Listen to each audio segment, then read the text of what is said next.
તમામ નાગરિકોને વિનંતી છે કે કોઈ બી પ્રકારની પેટ્રોલ ડીઝલને લઈને સોશિયલ મીડિયા હોય કે વોટ્સએપના માધ્યમથી કે કોઈ બી ઓફિશિયલ જાણકારી વગર કોઈ બી પ્રકારની આ અફવાઓમાં આવીને ભાગદોડ કરવાની કોઈ બી પ્રકારની જરૂરિયાત નથી. રાજ્ય સરકાર અને ખાસ કરીને કેન્દ્ર સરકાર દ્વારા આ જથ્થાઓ અને સપ્લાય માટેનું ડેલી નિરીક્ષણ થાય છે અને રાજ્યને તમામ પેટ્રોલ પંપો પર પેટ્રોલ ડીઝલ માટે પૂરતી વ્યવસ્થાઓ પહોંચી વળે તે માટેની સંપૂર્ણ તૈયારીઓ બી છે. મારી રાજ્યના સૌ નાગરિકોને બે હાથ જોડીને વિનંતી છે કે આ પ્રકારની વાતો કોઈનો બી વોટ્સએપ મેસેજ આવ્યો હોય એને સીધું જ આપણે બીજા લોકોને ફોરવર્ડ કરીએ.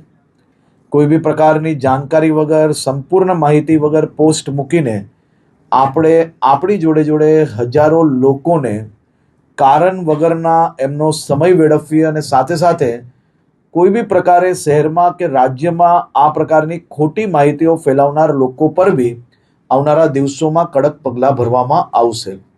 ખાસ કરીને વિનંતી છે કે કોઈ ચિંતા કરવાની આવશ્યકતા નથી. પેટ્રોલ ડીઝલ સંપૂર્ણપણે બધા જ પેટ્રોલ પંપ પર મળી રહે તે માટેની વ્યવસ્થાઓને ખાસ કરીને મુખ્યમંત્રી શ્રી બી દર 2 દિવસે એનો રિવ્યૂ લઈ રહ્યા છે અને ભારત સરકારમાંથી બી તમામ મંત્રાલયો આ બધા જ વિષયોમાં રેગ્યુલર રિવ્યૂ એમનું લઈ રહ્યા છે. આભાર.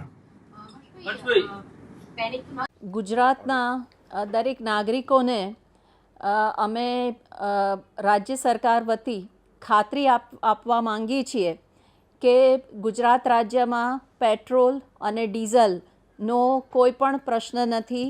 બધા જ પેટ્રોલ પંપ ઉપર પૂરતો જથ્થો ઉપલબ્ધ છે તેમજ આપણી પાસે પૂરતો બફર સ્ટોક પણ ઉપલબ્ધ છે.